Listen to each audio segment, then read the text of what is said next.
Hi guys, welcome back to my channel. If you're new here, my name's Erin and I do mostly budgeting videos like the one you're about to see here.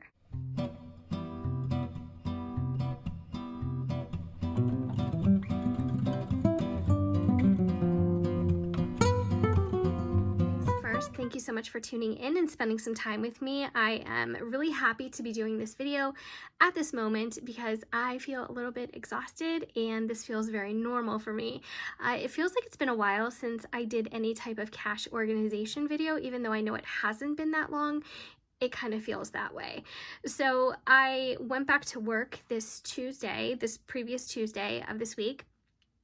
And the transition has not been easy. It's not that, I'm so overwhelmed or so busy. It's just been, kind of hard getting used to and getting into that routine again.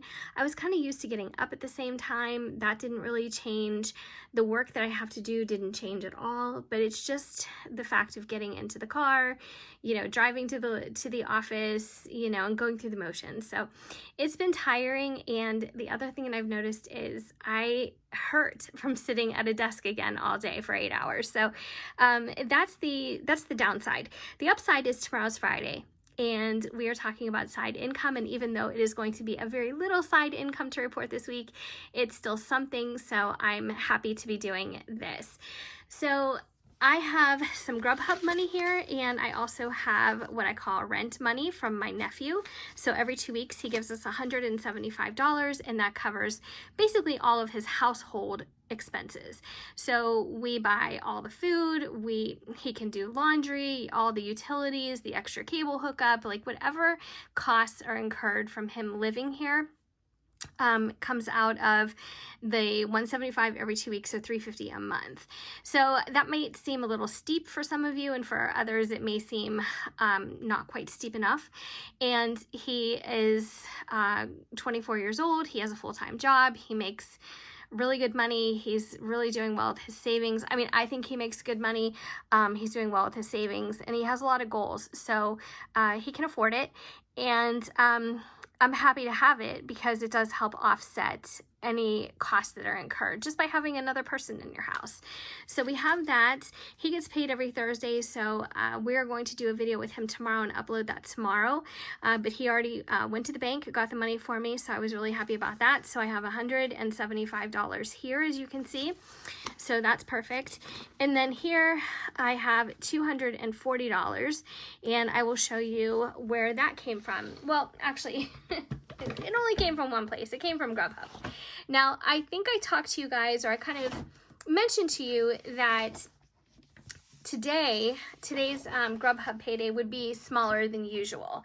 And the reason for that is because last week we had family in. We were, getting together and just spending time together and enjoying the 4th of July holiday. And, nothing major or anything like that, but just taking a little breather. So it was really nice. It was much needed and a much welcomed break. So the total for me today for Grubhub, if I can just refer to where is my cheat sheet? I have to have my cheat sheets, otherwise I will be struggling through this more than I already do. My total for Grubhub this week is $242.66. Honestly, I did not even think I would reach that much, and I kind of got out of the habit of incessantly checking it all the time because I used to do that when I first started. Like, I would check it multiple times a day, like, what am I up to? What am I up to? And it just became ridiculous. So I tried not to check it very much. So when I looked at it, what was it, the night before last, I think, because the payday ran out on Sunday, or the pay period ran out this past Sunday. But when I looked at it, I was really surprised, and I was like, okay, you know what, $242.66, that's not too bad. So I have to say I was happy with that. I went through the ATM and got my money on the way home, and I got $240. So I didn't get the exact amount, but I left the $266 in the bank. So that's perfect. So I'm going to add up both of these. So $175 from my nephew. Let me just zoom in a bit. So $175 from him plus $240 equals $415. So not too bad, especially considering that I don't get paid and I wasn't sure if my husband's unemployment was going to come in this week. Now, I think it is.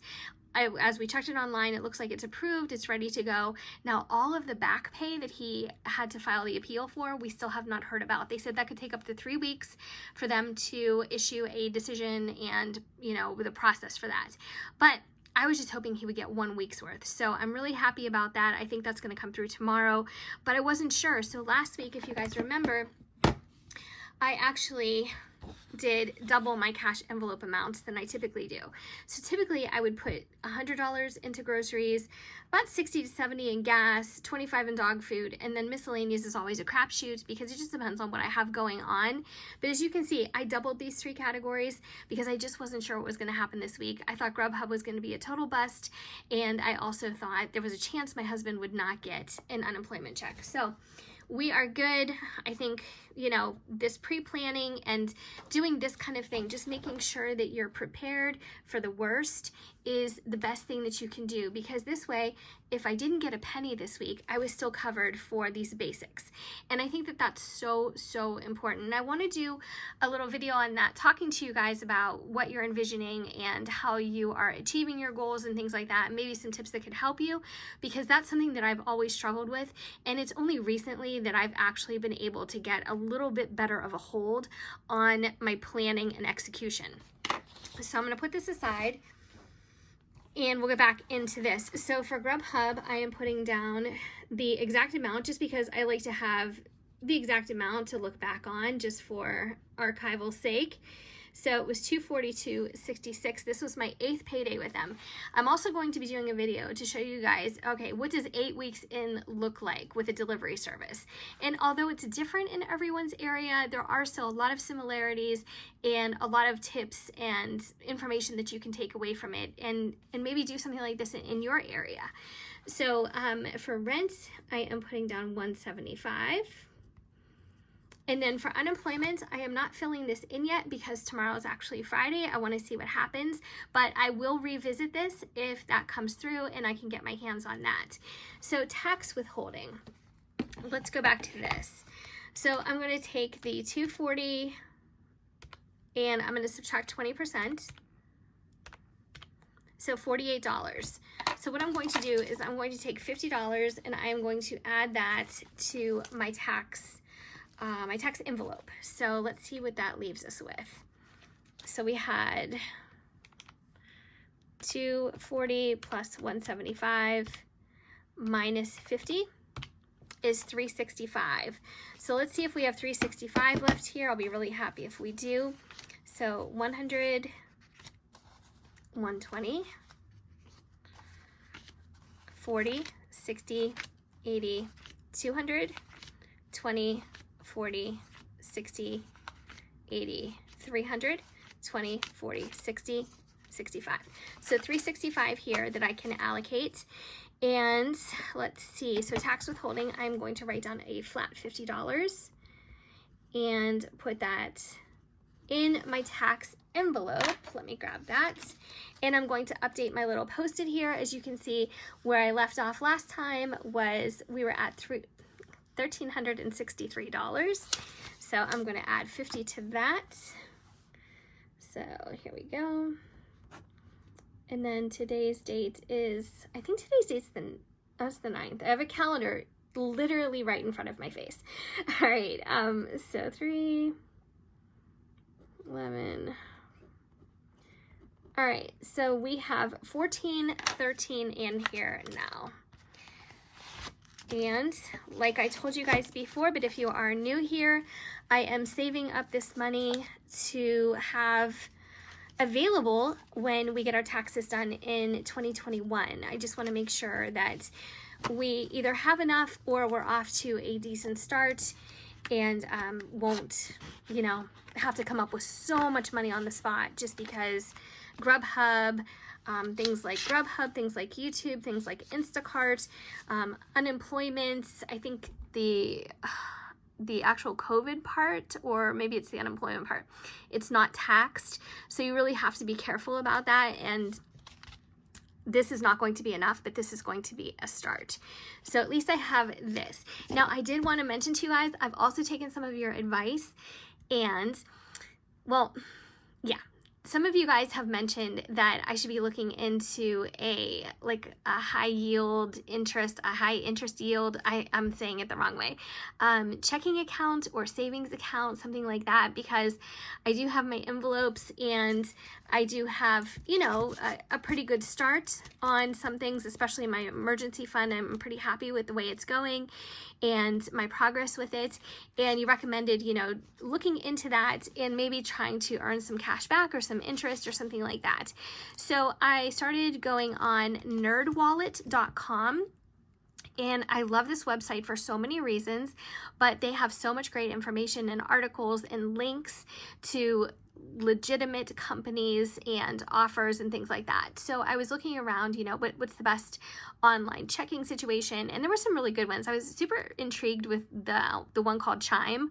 That looked like it was good for, you know, regular spending, things like that. And then I was looking at Capital One, but the one thing I didn't like about the Capital One was that it said you could not take directly money, you could not withdraw money directly from an ATM. You would have to put it back into a different checking account and then use like your own ATM or something, or your own debit card. So I wasn't crazy about that. Now, if I'm wrong about that, you guys will have to correct me, but that's what I read on their website. So I went with Discover, and I think what I'm going to do is I'm going to start transferring some of this money in there. Now, what does that mean for these videos? It means absolutely nothing, except you're going to see less money in here and you're going to see more screenshots. Same information, same updates, and I'll still be stuffing cash envelopes, especially for my variable expenses, but also for sinking funds. And then every once in a while, I will go ahead and make a deposit. So I think that's how I'm going to handle it. Let me know what you guys think. But moving forward, I think that would be the best. And also, why not earn a couple of dollars if I can? You know, I mean, that would be silly for me to not to actually look into that. So we are going to talk about sinking funds, see what we have. I'm going to put the rest of that into some of those. Now, right now we have, let's see, $770 in Christmas, so I'm not going to put anything in there today. Now, tomorrow that could change if my husband does get his unemployment, but I'm not sure that, I'm just not sure. I'm not sure what I want to do. So previous balance is $5,900 for emergency, and you guys know I am trying to get to that 18,000 mark because that would represent 6 months worth of my old salary. So dogs were still at 404. And let's see, savings is the last one. And I've been thinking so much about this lately. Savings, I've got $1,455. I've been thinking so much about savings lately because this is kind of my catch-all category right here. And what I truly want to do is start saving for a car. I would like to pay as large of a down payment as possible on a car without depleting an emergency fund, because that's totally separate in my opinion, but actually saving toward that, because even though my lease is new, my lease is fairly new as of February. My husband's lease is going to be expiring in I think like 13 months. 13 months goes quick, especially in the land of finances. So I really want to do as best I can, and I think what I'm going to do is, or what we're going to do, we've talked about it, is have him take over my car perhaps, and then I will get something. I don't know if I'll get a used car, a new car. I'm not sure what the situation is going to look like, but we're going to do our best. So to actually buy something and not lease something. So I have $365 still here, and I'm not sure that I actually want to go any further with this because I would like to wait until tomorrow to see how the unemployment comes through. If it comes through, fingers crossed, I'm hoping for the best. So I think what I'm going to do is I'm going to put this aside for now, and if it does come through tomorrow, he will probably go to the bank for me while I'm at work. He'll get the cash, and I'll come home and do a video, and we will start splitting up the money amongst these categories. I'm not going to worry about variable funds this week because I stuffed double last week, and really being back at work, I mean, I'm literally going nowhere. I was really going nowhere before during quarantine, but now I'm super going nowhere but work and back.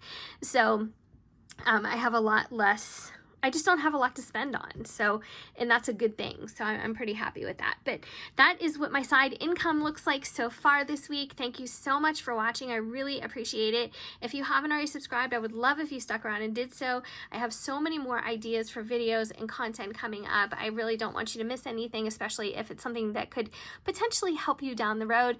I am still hosting my second giveaway for my second little Christmas planner, so make sure you enter that if you haven't already. And if you did enjoy this video and would like to give it a thumbs up, I would really appreciate that because it really helps my channel. So I hope you guys are doing well, and hopefully I will see you tomorrow. Take care.